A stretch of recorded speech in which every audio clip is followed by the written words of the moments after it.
COVID outbreaks, an issue in some Valley schools. Idea Public Schools already dealing with COVID cases. Yeah, cases are reported in at least one campus, but school leaders say they have a plan in place to keep students from falling behind in their studies if they have to quarantine. Channel 5's Thambi Verma has the details.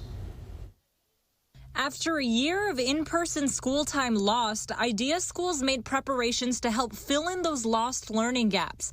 But one mother we spoke to, who wants to remain anonymous, says her kids were exposed to a child with COVID on just the second day of school. They are not virtual learning because the school will eventually have them come back in person. But the kids, they do have to wait. Idea does have remote learning opportunities for kids in quarantine, but mom says the school won't be able to get her kids' computers until Wednesday. It's not okay because the kids aren't learning. Even then, she and her family are not looking forward to learning virtually. If the teacher says something complicated on Zoom, my kids have to send an email with their questions, and this delays their learning. Mom is happy there's a mask mandate at her kids' school, but she thinks COVID is bound to spread anyway. For the students, having 23 kids in a classroom is not logical in this situation that we're in right now.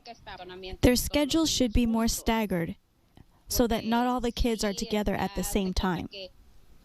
We reached out to Idea and they sent us a statement that reads in part, students can't come back to campus until 10 days after the start of symptoms, and even then they have to test negative.